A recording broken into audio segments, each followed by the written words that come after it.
Hi, everyone. So my story really starts in the year 2003. That was when we knew for sure that the space shuttle project was going to end. Space fans were in denial about this for a long time. Everyone kept hoping the decision could be reversed, but in 2010 it became clear the shuttle would be retired after just 3 more flights, one for each of the 3 orbiters, Discovery, Endeavour, and Atlantis. I was invested in this decision because I had written a novel about a NASA family living near the Kennedy Space Center. I learned a lot about the shuttle project to write that book, and I'd become interested in the larger cultural and emotional meanings of spaceflight. The history of NASA is a strange combination of technological achievement, political compromise, and just the beauty and emotional resonance of seeing human beings leave the Earth, something like art and science rolled into one. To me, these images are some of the most beautiful ever produced, maybe all the more so because they weren't particularly intended to be beautiful.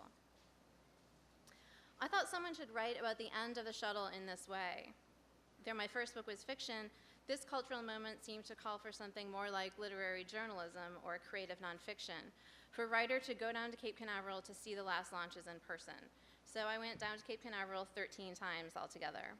I wanted to meet the people who come from all over to see the shuttle, to meet astronauts and engineers and space workers, to actually see what it's like for the people who live in Florida and have worked on the shuttle all their lives. Now what we're going to see next is a video of a shuttle launch. This is the closest I've been able to find to what it really looks like and sounds like to be there.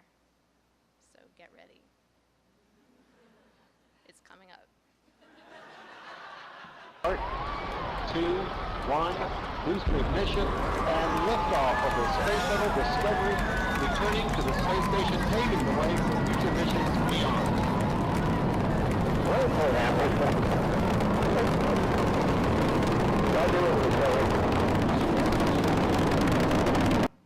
Really, I just wanted to hear that on some really good speakers. So now people say the shuttle launches pale in comparison to those of the Saturn V, which took astronauts to the moon. I never got to see that rocket, I was born too late, but Norman Mailer did. He witnessed the launch of Apollo 11 and wrote a book about the meanings of the moon landing. I've always envied him that he got to see American spaceflight at its pinnacle, and I wanted to do something similar documenting the end. So here's the question that guided my project. What does it mean that we've achieved so much in human spaceflight, and what does it mean that we won't be doing it anymore? This is, of course, Buzz Aldrin on the moon in 1969. I spent my childhood in the Air and Space Museum in Washington, D.C., where the crew capsule from Apollo 11 is on display. I was a child, and my father told me that 3 grown men had gone all the way to the moon and back in that tiny capsule full of switches and dials. I was mystified. The technology already looked old-fashioned. This is Buzz Aldrin in that crew capsule, taken in a picture taken by Neil Armstrong. Almost exactly 40 years later, I got to meet Buzz Aldrin, and I asked him what he thinks of the end of American spaceflight. He told me that while he thinks it's a shame, maybe the shuttle has been distracting attention from bigger projects. He's wanted to go to Mars ever since he got back from the moon. Seriously, he's angry. Now, it's important to remember the space shuttle was meant to be a piece of a system that would take us to Mars. To travel to such a long distance, you need a much larger spaceship than can be launched from Earth, so it has to be built in an orbiting space station. To build a space station, you need a reusable vehicle that can haul components into orbit relatively cheaply. This is a conceptual painting from the 70s of what that was supposed to look like. This was a plan that was supposed to follow the moon landings. We wound up with just the shuttle, and eventually the shuttle did assemble the components for an orbiting space station over 38 missions. But there are no plans to build a Mars transport. In other words, the shuttle was a compromise from the beginning.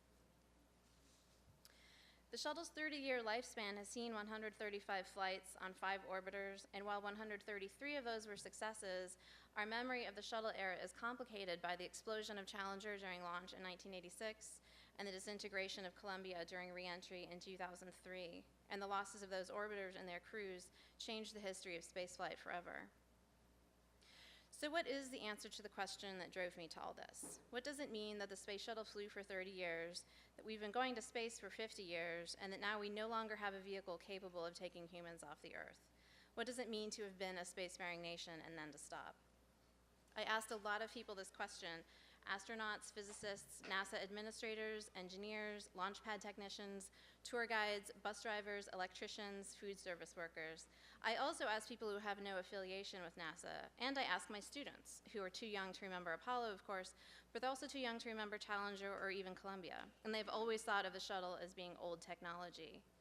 And the answers are surprising because no one can quite explain the disconnect between our idea of ourselves as a spacefaring nation and the fact that we have given up flying the space shuttle, the most advanced spacecraft ever built. One possible answer is that the end of American spaceflight is not as much of an anomaly as the beginning was. Historians describe the start of the Mercury program as essentially a fluke. Cold War rivalry led to technological anxiety. These combined with Kennedy's assassination to produce a set of circumstances that can never be replicated.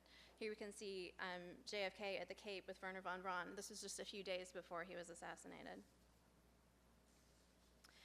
Now, people often mention cost as a reason to give up spaceflight. We tend to think of it as being very expensive, and it was, but we also tend to overestimate those costs. For instance, in 2011, the last year the shuttle flew, the cost of air conditioning for troops in Iraq was greater than the entire budget for NASA, and the shuttle program, as you can see, is only a small fraction of NASA's budget. Here's another way of looking at the expense. The total defense budget for 1 year is more than the entire 50-year budget for NASA. Everything NASA has ever done costs less than a single year of defense. This isn't to say that we shouldn't spend money on defense, of course, but these proportions tend to surprise people. I want to end on a happier note. We're about to see a picture of Karen Nyberg. She is an American astronaut living on the International Space Station right now. She had to hitch a ride with the Russians to get up there. But she is living and working in space as we speak. So go outside tonight when the space station is passing overhead and give her a wave. Thank you, everyone.